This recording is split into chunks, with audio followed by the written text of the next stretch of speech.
Prezadas irmãs, prezados irmãos, em nome da presidência da CNBB, acolho e saúdo a quem se une a nós nesse lançamento de mais uma campanha da fraternidade. Na pessoa do pastor Inácio Lenk, saúdo o CONIC Nacional e os demais irmãos e irmãs das igrejas que o compõem. Saúdo igualmente quem, através dos diversos meios de comunicação, se une a nós nesta cerimônia, que em razão da pandemia da Covid-19 precisou ser virtual. Saúdo por fim a memória dos mais de 235 mil irmãos e irmãs que o coronavírus levou do nosso convívio. A esses e essas, nossa saudade e nosso compromisso por lutarmos até onde for possível para que essa pandemia encontre o seu término e sejamos capazes de construir um mundo eminentemente marcado pela fraternidade.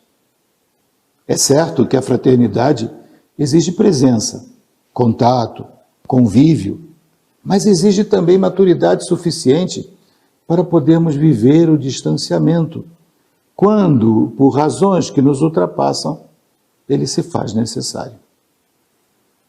Há praticamente um ano, o mundo vem experimentando a desestabilização causada pela pandemia.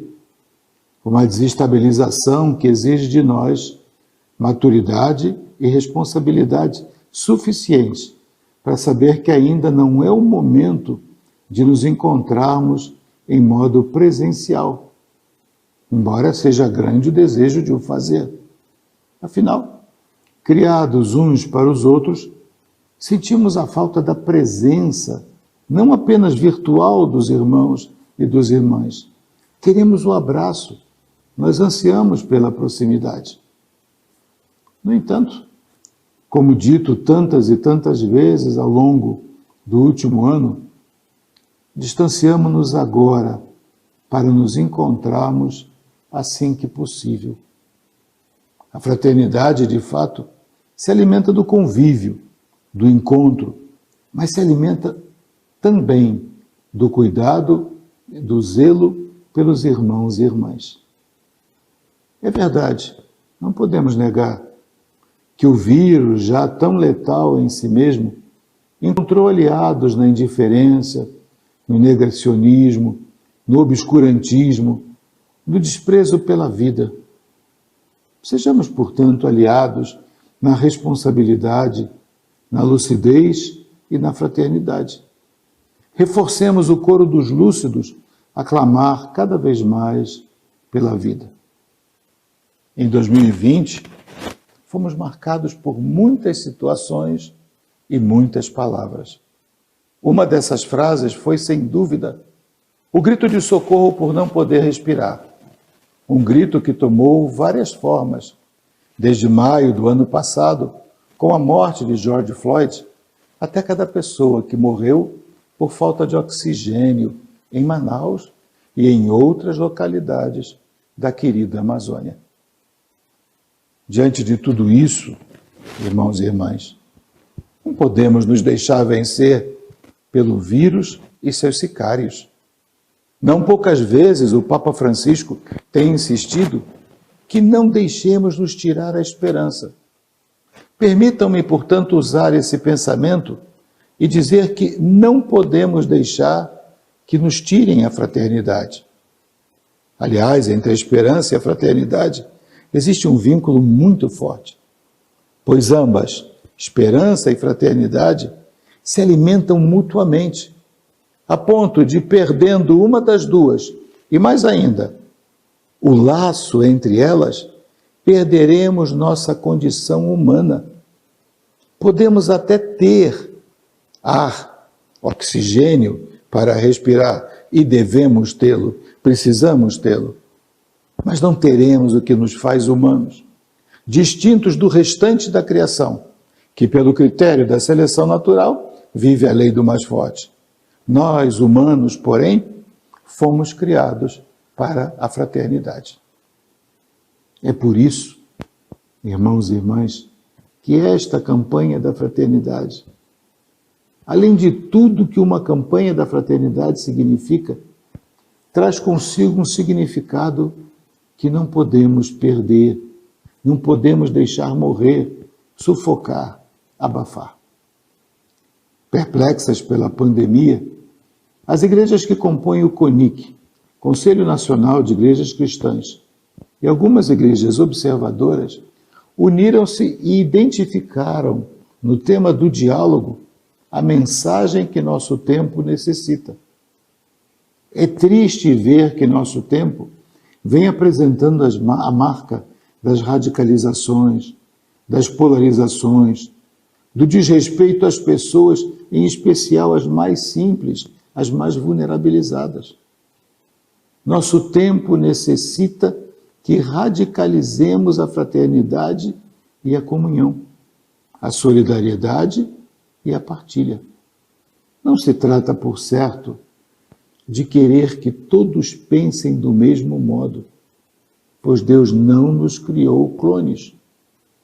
Trata-se, porém, de perceber que a diferença é convite ao encontro que se faz exatamente através do diálogo. É por isso que a campanha da fraternidade desse ano, Campanha da Fraternidade Ecumênica, tem como tema não um ou outro aspecto da realidade humana, social, religiosa, econômica ou política. Ela une tudo isso e chega aos fundamentos maiores, ou como costumamos dizer, aos fundamentos últimos do modo como estamos organizando o mundo atualmente. E o mundo não pode ser organizado a partir da separação, da divisão, do sectarismo, das polarizações, da destruição, nem muito menos da morte, que é a consequência de tudo isso. A fé nos ensina de onde vem a divisão. Ela nos mostra quem é o divisor. Ao contrário, como nos diz a carta aos Efésios, o Senhor Jesus Cristo uniu, formou um único povo, ainda que as diferenças permaneçam. A campanha da Fraternidade Ecumênica desse ano nos recorda, a partir da carta aos Efésios, que Cristo derrubou os muros, ou seja, Cristo derrubou as razões que o pecado faz surgir para a separação. Foi isso que o Papa Francisco nos recordou ao nos presentear em outubro último com a encíclica Fratelli Tutti, sobre a fraternidade e a amizade social. No número 134, o Papa Francisco nos lembra a necessidade de valorizar aquilo que nos une e olhar as diferenças como possibilidades de crescimento no respeito por todos. E para isso, o Papa continua. Torna-se necessário um diálogo paciente e confiante para que as pessoas, as famílias e as comunidades possam transmitir os valores da própria cultura e acolher o bem proveniente das experiências alheias. Não nos esqueçamos de que o tema do diálogo se encontra em linha de continuidade com a campanha da Fraternidade de 2020. Ano passado, nós fomos convidados a encontrar caminhos para superar a indiferença e construir relações baseadas no cuidado. E essa construção, ela se dá exatamente por meio do diálogo, da busca em comum, envolvendo partilha de ideias, escuta e discernimento. Por isso, irmãs e irmãos, celebremos mais uma campanha da fraternidade. Neste ano, uma campanha da fraternidade ecumênica. Celebremos com o coração aberto, afastando o que divide e buscando sempre a unidade. Onde a dificuldade se fizer presente, façamos do diálogo nosso caminho de solução. Diante da pandemia do coronavírus, o mundo busca vacinas. Diante dos impasses da vida, onde as radicalizações e polarizações se manifestam, vacinemo-nos com o diálogo. Esse, o diálogo, o bom Deus não deixa faltar, não. Santa Quaresma e abençoada campanha da Fraternidade Ecumênica.